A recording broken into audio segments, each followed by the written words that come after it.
Why does a doctor making $310,000 a year sometimes have less in savings than a teacher making $61,000? I asked myself that exact question 18 months ago, sitting on the floor of my apartment in Astoria, because I was the doctor in that sentence, not literally a doctor.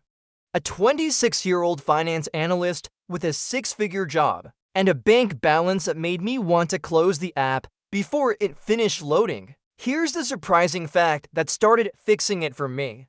Money doesn't grow the way most of us picture it. It actually grows like bacteria in a petri dish. Nothing, then suddenly the whole dish is full. I studied biology before I switched to finance, so this one hit different for me. A single bacterium doubling every 20 minutes looks like it's doing basically nothing for the first several hours. Then in the last few doublings, it fills the entire container. Your money works the same way.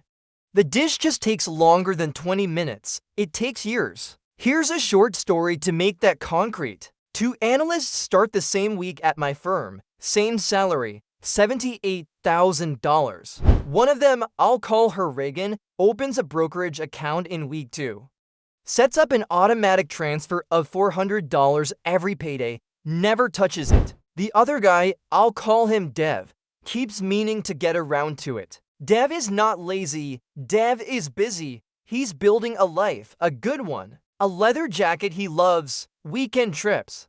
A nicer apartment closer to the office because the extra $600 a month buys back 40 minutes of his day. Every single decision on its own makes sense. For years later, Reagan has never once outperformed the market. She picked an index fund and left it alone. But she has $61,000 sitting there because the dish had time to fill. Dev has for $1,200, also reasonable choices, also a real life, also nothing left over. The comparison isn't about who worked harder. It's about who let time do the multiplying and who kept interrupting it. The comparison isn't about who worked harder.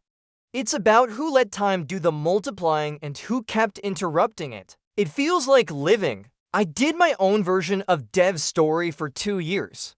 I told myself I was in an investing phase, gathering information, waiting for the right entry point. What I was actually doing was letting decision fatigue make my financial choices for me. By the time I opened my statement at the end of the year, the market had moved without me 11 separate times. But here's an interesting twist. The problem wasn't that I didn't understand compound interest. I minored in the stuff. I could explain the formula on a whiteboard. The problem was that understanding a concept intellectually and having it change your behavior are two completely different processes. Almost nobody tells you that the gap between them is where most people's money actually goes to die.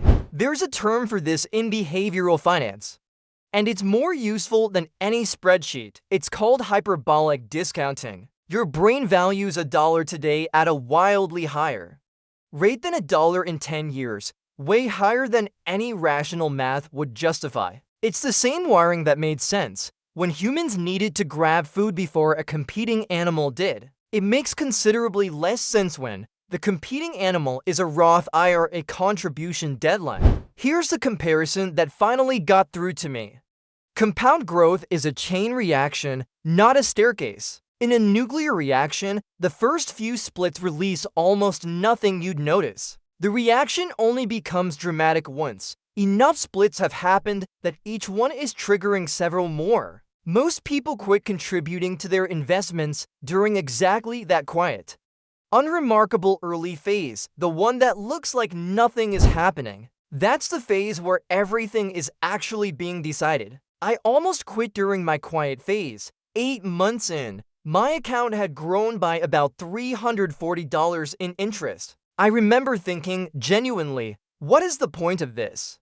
I could make $340 doing 3 hours of freelance work. I nearly pulled the whole thing out and put it toward a better couch. Here's the small plot twist. The couch would have been gone in 7 years. The $340, left alone, is on track to be worth close to $2,000.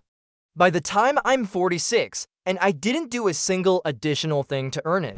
That's rule 1, and I wish someone had put it to me exactly this bluntly at 22. You are not too early to start. You are right now in the only phase where starting looks pointless. That feeling is not a signal to stop. It's a symptom of being in the phase where it's working. The second thing that changed for me wasn't a number, it was a habit. I stopped deciding every month whether to invest. I automated it the same week. I got the idea before my future self could talk me out of it. Reagan's for $100 wasn't a smarter choice than Dev's leather jacket. It was a decision she only had to make once. I run the numbers on my own accounts now the way I used to run titration curves in a chem lab. Same instinct, just a different substance. And honestly, that's the twist behind the twist. I didn't need to become a different kind of person to fix this. I just needed to stop making the same decision